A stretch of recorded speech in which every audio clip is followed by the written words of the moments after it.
So, seminar, please interrupt, please ask questions, give examples, shout at me if I'm not making sense. Make it interactive, otherwise we'll all go to sleep. So, what's the most stressful thing that's happened to you recently? We all respond to stress in different ways. And, critical things can happen to anybody anytime. And this dear pussycat just landed off the roof and took 2.5 hours for somebody to actually rescue him, and he stayed clinging on for grim death for 2.5 hours. So how do people respond when something dramatic like that happens? I'm going to have trouble with this. I've got to turn on both computers at the same time. That's not going to be easy. So there's a sequence of things that happen when something shocking or extremely stressful happens. Starting with a sort of panicky, what's going on? Can I cope with this? How am I going to manage? How will I ever survive this? And there can be a sort of happy, wow, finally something's going to change. But then it might be quite threatening, going down the bottom loop here.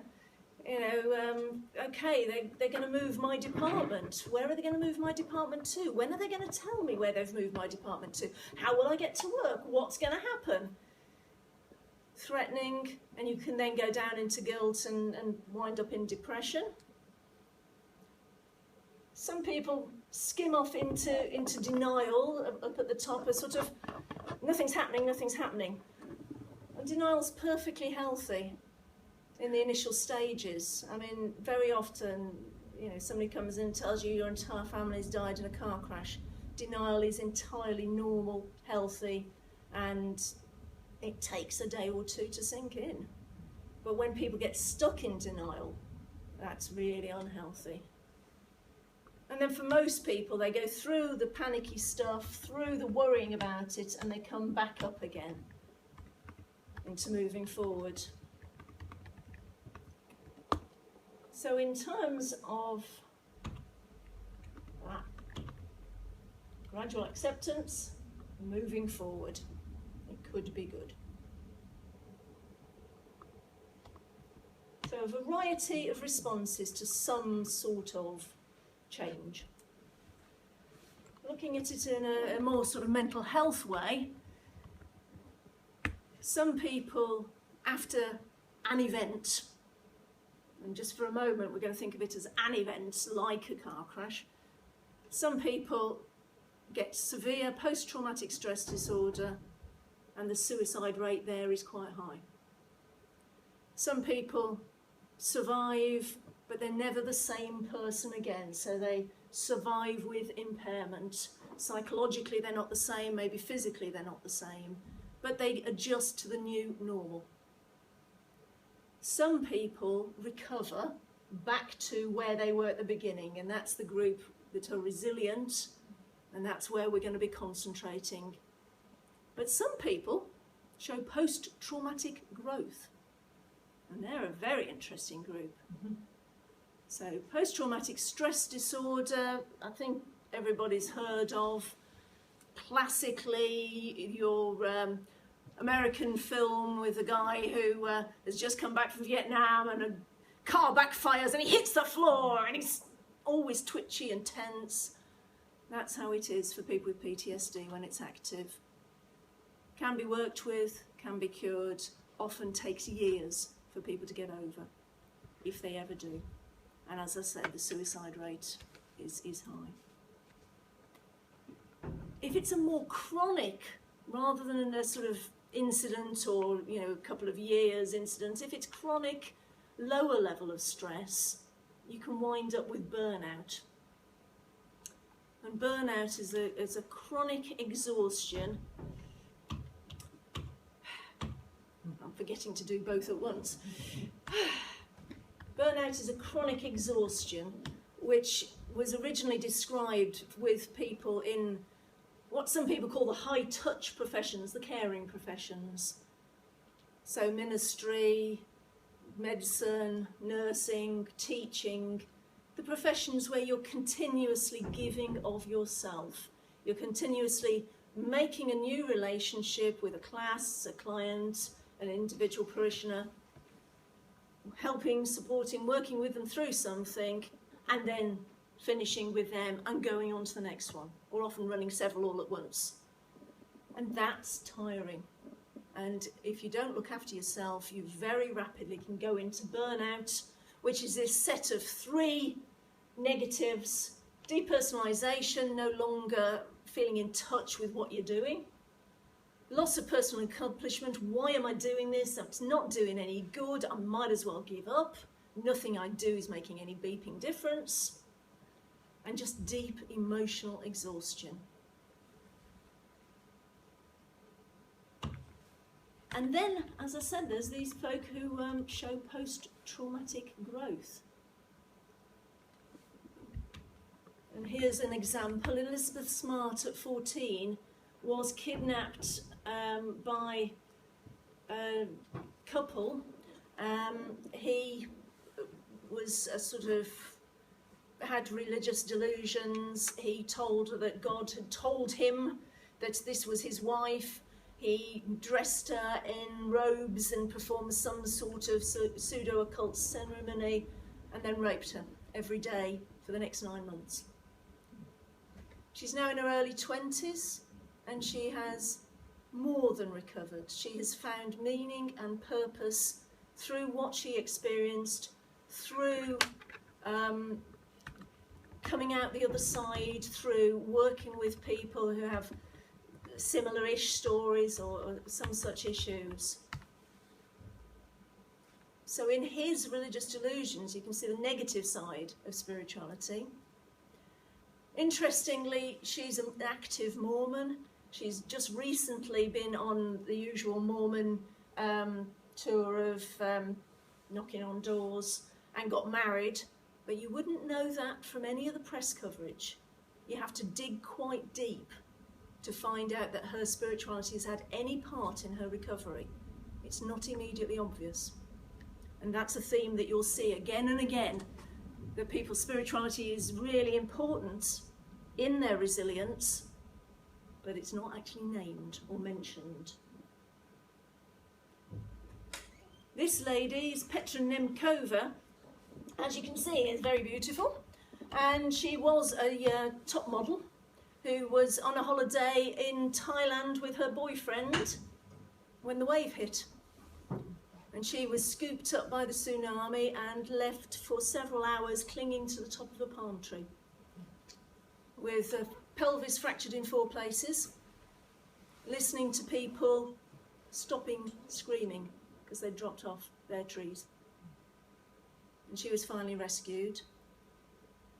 And she now says that this was one of the best things that could have happened to her, because previously her life was selfish, self-centered, all about surface, glamour, looks, and now she spends her time setting up schools. She actually went back to school and did a business, an MBA, and she sets up schools in poor communities. She doesn't cite any particular spirituality, but when she talks, you can hear spiritual ideas of meaning and purpose coming through, but not in a religious frame. So those are a couple of people with post-traumatic growth, and I'm sure everyone would come up with other people who have similarly said, actually, that terrible thing has worked for good. And then there's resilience, which is the people who go through the experience or through the long-term stress of their role and cope and manage and thrive and enjoy. So, what's the definition of resilience? Resilience refers to a class of phenomena characterised by good outcomes in spite of serious threat to adaptation or development. So doing well despite. So it's not that they have a downward spell and all the rest of it, and then they climb up again. Yeah, You're saying they often do. Yes, Right. they often do have the down and then the up again, but they come up to where they were before, rather than the people who come up but stay damaged by their experience. Some people never really have much of the down, but yeah. So that's what resilience is. Putting it simply, it's bouncing back. And resilience actually the term comes from materials science. So this is a stress-strain curve. And Hans Selye in 1973 stole the world's word stress from materials science. And what you do is you get a lump of metal and you put it in two clamps and you put more and more weight on it. And after a bit, it starts to deform. It starts to actually expand. So it can take so much weight before you can see any change. And then it sort of gets thinner and thinner and thinner, and then it breaks. So the stronger material takes longer to break. And resilience is the amount of weight that you can take before you show any damage. So you can see the sort of link through. And stress is the amount of weight put on the item. So that's what resilience is, bounce back ability. Bouncing back, coping, finding meaning, rising above, staying hopeful, endure. That's what we're talking about. Or to put it in the Japanese context, I don't know if anyone can say this correctly. Nana korobi ya oki. Fall over 7 times, get up 8. I really think that just summarises it. You keep trying. You don't let it overcome you. So resilience is an active process, and resiliency is the trait. So some people have better resiliency, but we can all be resilient. And resilient skills can be learned.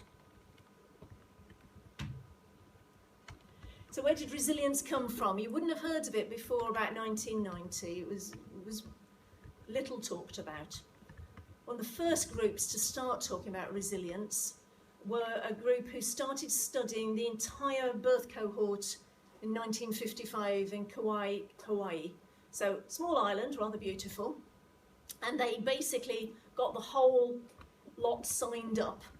And they looked at these children at 1, 2, 10, 18, 32, 40.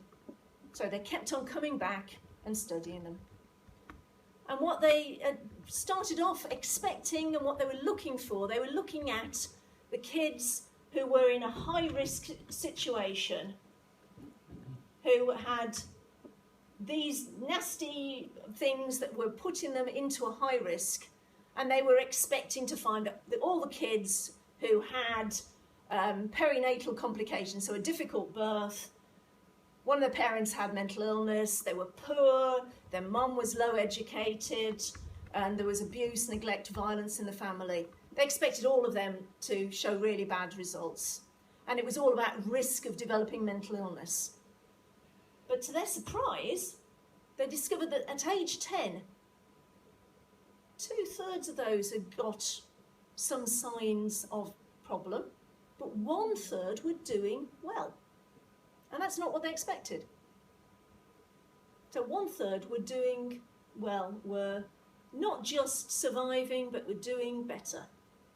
A lot better than expected. So they came back at 18, and still the same 2/3 were doing badly, were getting pregnant early, using substances, smoking, juvenile delinquent, in and out of trouble with the law, but 1/3 weren't. And so they started to look at that 1/3 that were doing well rather than the 2/3 that were doing badly. And interestingly, what were the protective factors? Most of the kids that did well were cuter, nicer, had more easy dispositions, were friendlier, more outgoing. They report that they were good at recruiting grown-ups to be their friends, even quite early on. You could see at 2 and 3 who were going to do all right, looking back. And often they were involved in the local church, and often the grown-ups they recruited that they had healthy relationships with were church members. And the families that did best, again, often were church goers. And church, because that's what was there, it may well have been the same had it been temple or synagogue, I don't know. And at 32 and 40, most of the survivors became competent adults.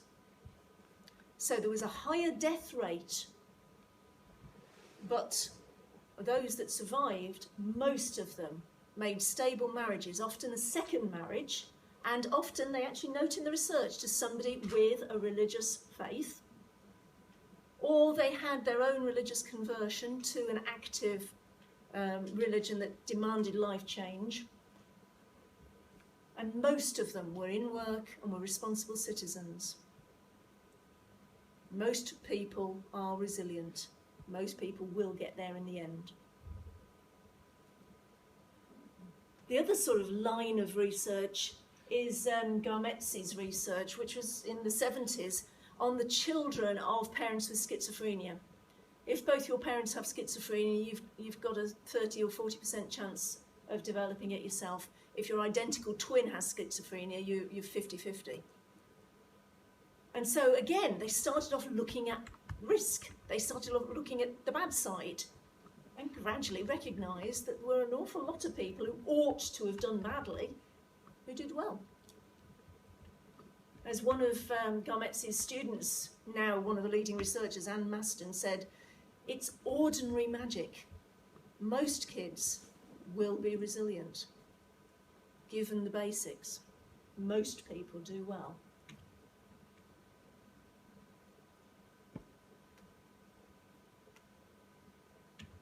So what helped people to be resilient? Education, stable partner, conversion to an active religion, and then a crunch episode, an episode of life-threatening illness that made them change their way. They either died young at that point, or they changed track. Interestingly, less than 5% of the people in Kauai, Hawaii, less than 5% of them said that psychotherapy had helped them change. Very interesting.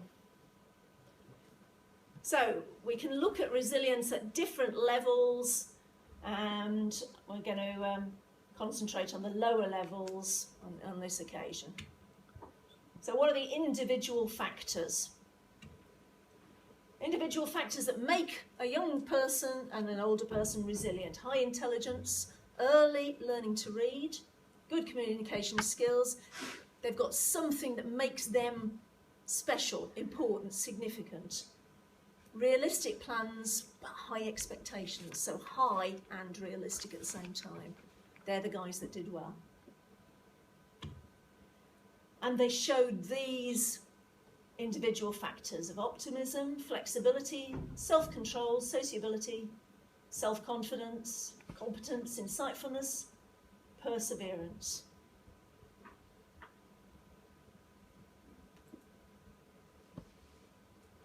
Within the family, they had those that had a secure, stable family life, no drugs and alcohol, no violence, no abuse. They were the ones that were much more likely to make good grown-ups and to be resilient. That's the best start you can give.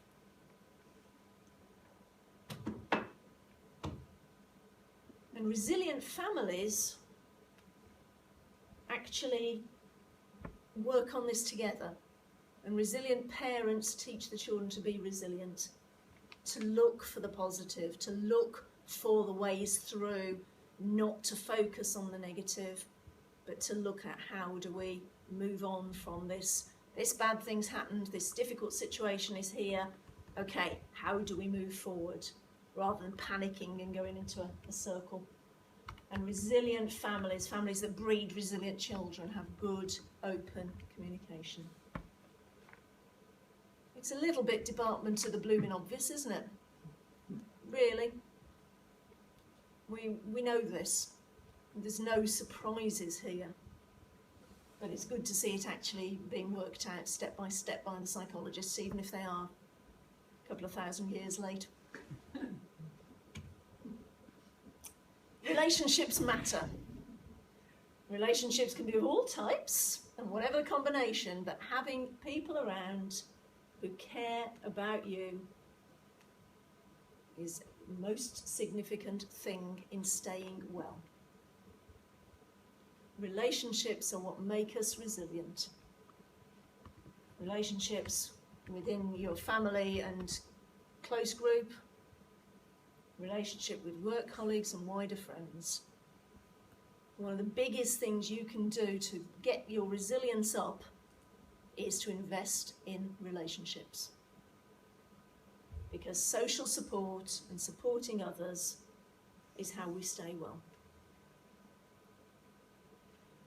And then it's more easy to be resilient if you're in a healthy city. So a city that's got accessible services, got good bus links, got places for people to meet that don't cost lots, got good access to healthy food. Each of those factors help you to be resilient in your day-by-day life.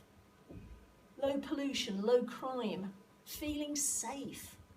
If you're constantly looking over your shoulder thinking you're going to be mugged, that's a constant level of stress that eats away at your resiliency.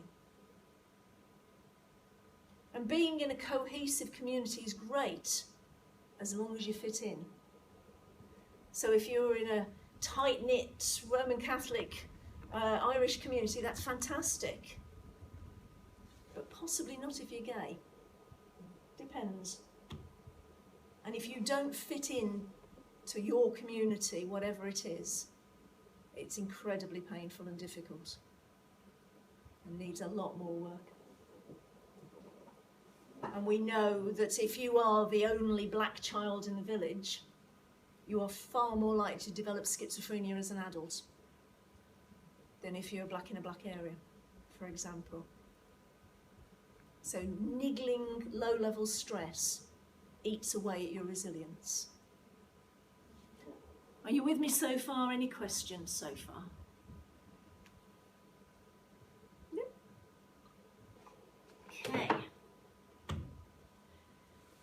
So the research bit, for 1 minute. There are a large number of research tools for looking at resilience, which tells you it's not a field that's fixed yet.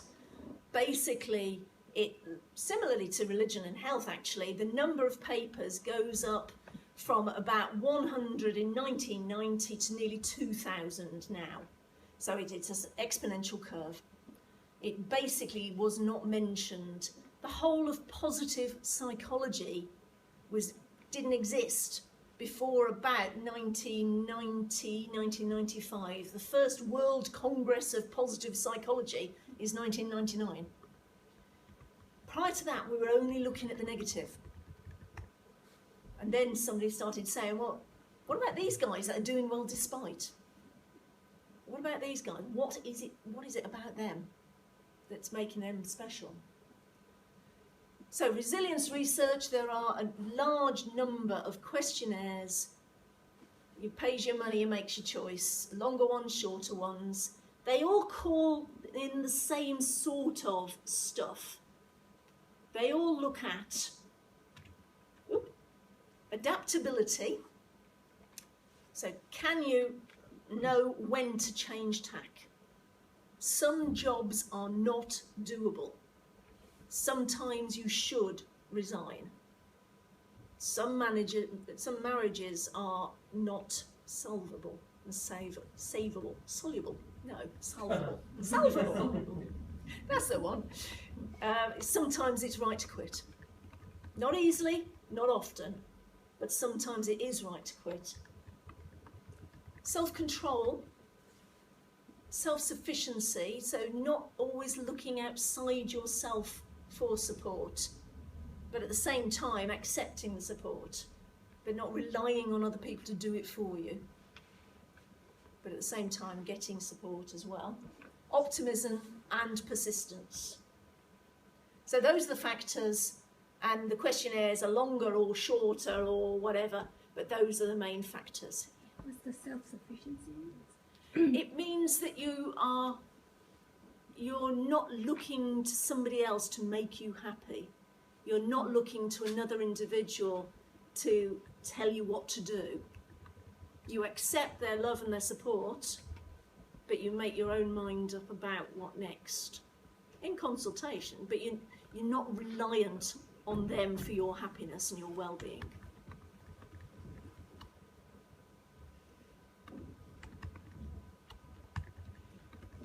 There are risks to the term resilience. The main risk is that people go, well, if we make all the young doctors resilient, we won't have to do sensible things with their rotas.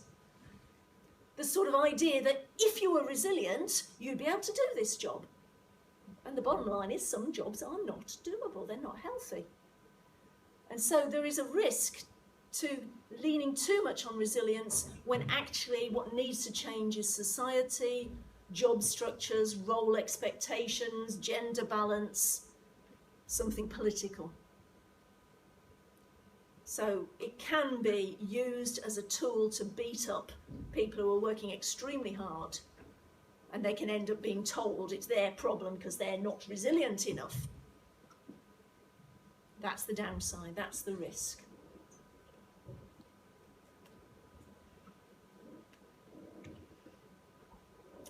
This comes from a paper on resilience in doctors, and the factors are generic, but they will be more or less important in other areas of work. So you might have to sort of imagine how this fits in with teaching or clergy work or whatever you're in. So it's a survey of doctors asking them what factors are important, what challenges their resilience, what challenges their balance. So at the top, you've got clinical caution versus clinical courage. And in medicine, that's about, do we do this operation that might just save them? Or do we give them the antibiotics and wait and see? And you've got to be sufficiently courageous, but not too gung-ho. And I suppose in church work, that would be, do we close down this dwindling congregation, or do we put loads of effort into trying to build it up again? And what's the right answer? And there's a tension between those two all the time. Flexibility versus persistence. We shouldn't just walk out on a job. We should persist, but sometimes we have to be flexible. Sometimes it's time to say no. It's time to say stop. It's time to say change. Tension again. In medicine particularly, empathy and detachment, and in other areas, just how much do you identify with the patient in front of you? And how much do you step back into the clinical role? How much do you make that emotional link? If you're too empathic, you would be weeping with everybody that's depressed. And then you're no use to man the beast. So there's a balance of empathy and detachment. And that counts in everywhere. And then the biggie, to my mind, personal connections versus professional commitment, or what most people call work-life balance. I'm just going to skip through a little bit on work-life balance.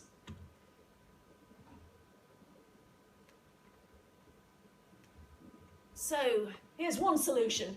The secret to having a rewarding work-life balance is to have no life. Then it's easy to keep things balanced by doing no work. So simple and yet so genius. It was hiding in plain sight. Yes, no. We all need to have work-life balance. We need to do things that resource us as individuals. If you always spend time giving out, eventually you'll burn out. If you live in a stressful urban environment where there's pollution and noise and hassle and nip all the time, then your resilience will be lower. You need to take in, you need to receive in order to go on giving. Whatever role you're in, whether parents, friends, professional work, you need to be resourced and refreshed and taking in. Otherwise you will get ill. And it might be a physical breakdown, it might be a mental health breakdown, it might be a psychosomatic illness, a worsening of a chronic condition like asthma or eczema. You will get ill if you don't refuel. Or you'll start using drugs and alcohol and get into difficulty that way. It is an ethical imperative to look after your own health. It's not an option, it's not selfishness, it is an ethical imperative. You cannot help other people if you are exhausted and on the floor. And it's not a good example to other people. And too many people, particularly in the Christian ministry, are very good at giving and pushing themselves to the edge. And I know of too many ministers who've had breakdowns one way or the other. It happens a lot. So how do we strengthen our resilience? Accept what's really going on. Denial is not unusual. In the initial shock of something drastic, say, denial is normal, fine, but you can't live in denial. You can't do it. Attacking somebody else's denial head on does not work, by the way. You've got to wait for them to be ready, but you don't collude with it either. You keep on being honest about what has happened, what is happening. You need to acknowledge the pain and distress and then let it go. And then goal setting, and that's a skill that you can be taught. It's actually a relatively simple skill. And then take action. Choose one of the goals that you've identified, something, maybe something quite small and doable, and do it. Take action, move forward. Keep learning. There's always more to learn. Keep hopeful. And always see the big picture. Okay, you've had a knockback at work, but there's still all this other good stuff going on in your life, for example. Keep looking up.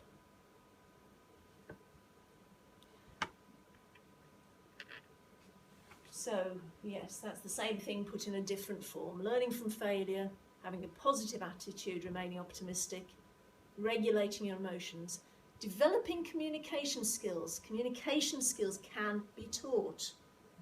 It's not actually that difficult. So there are two big areas that can be taught: problem-solving skills and communication skills. And with those two under your belt, you are in a much better position. Can you just expand a little bit on that communication skills as to why that creates resilience? Because so often problems are caused by failures of communication. So often somebody understood you to attack them or to accuse them or whatever, and then they get all hostile and you don't realise what's going on. And if you have clear communication and a clear way and an openness to them coming back to you and saying, sorry, that sounded really offensive, because then you can move forward. Yep.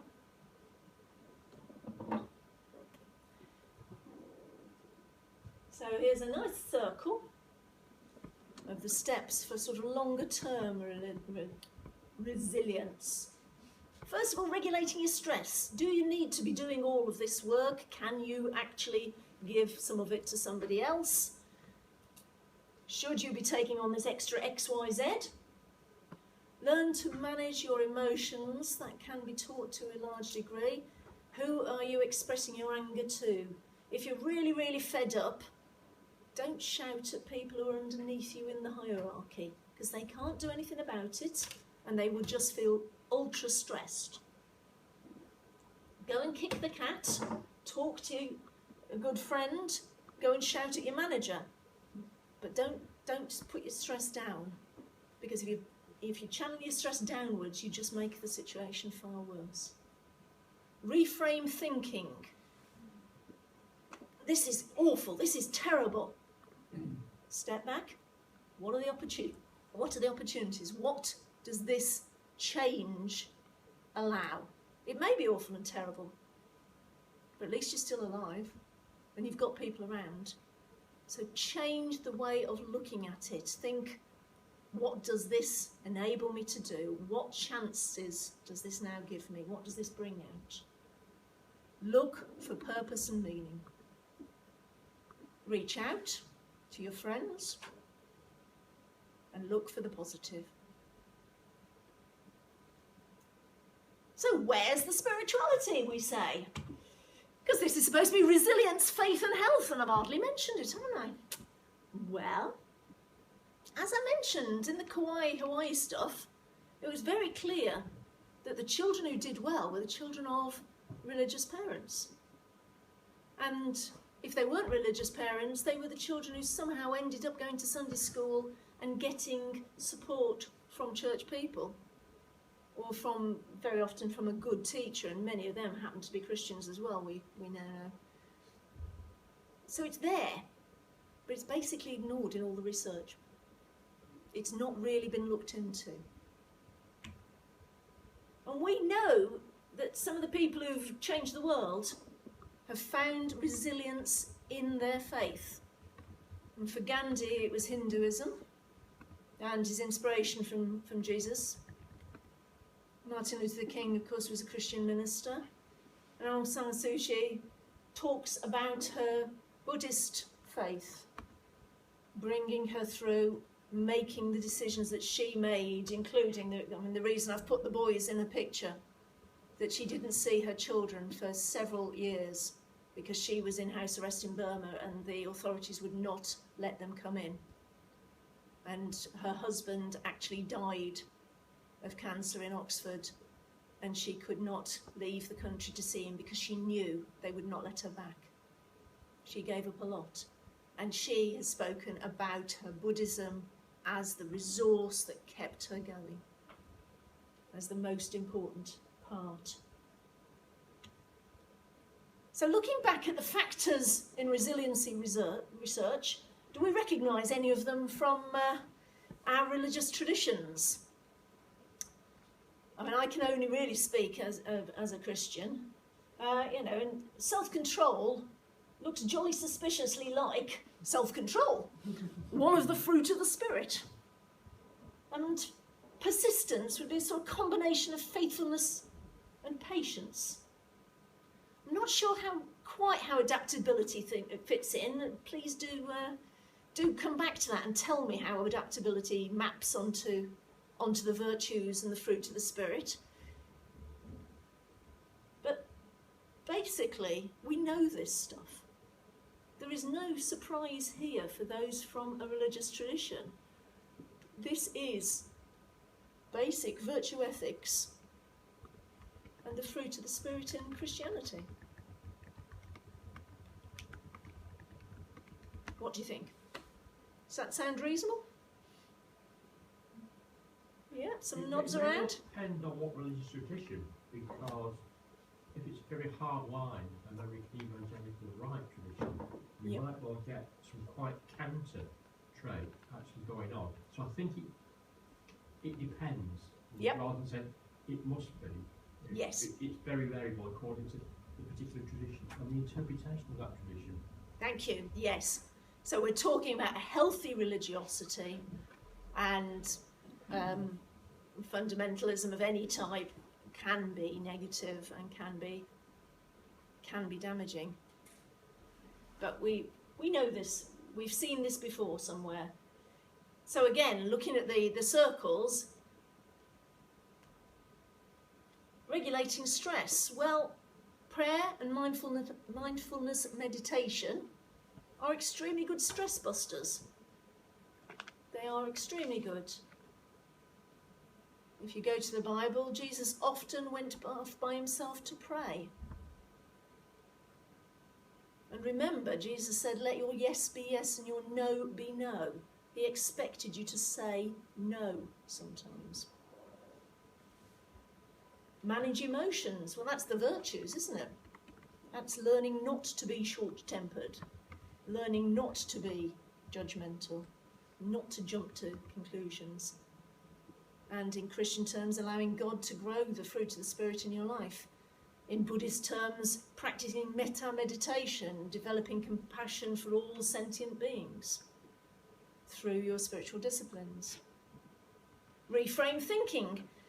Well, to me, that's prayer. That's all about reframing your thinking. It's all about bringing your things alongside what God's doing. Purpose and meaning. You remember the Archbishop of Canterbury very recently? His sudden discovery that his dad was not his dad? What did he say?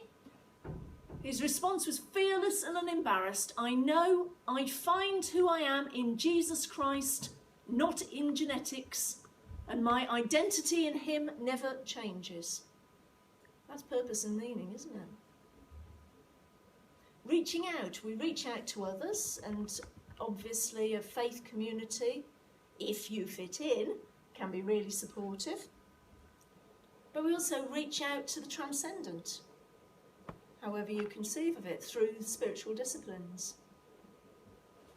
And seek the positive. Well, that's hope. Religions generally have a narrative of hope, redemption, restoration, it all coming out right in the end. So I think those things map together quite closely, quite tightly.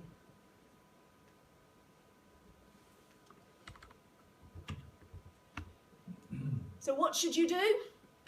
How to be resilient? Look after yourself. Look after your body, your mind and your spirit. Cultivate good relationships. A healthy faith in a healthy community.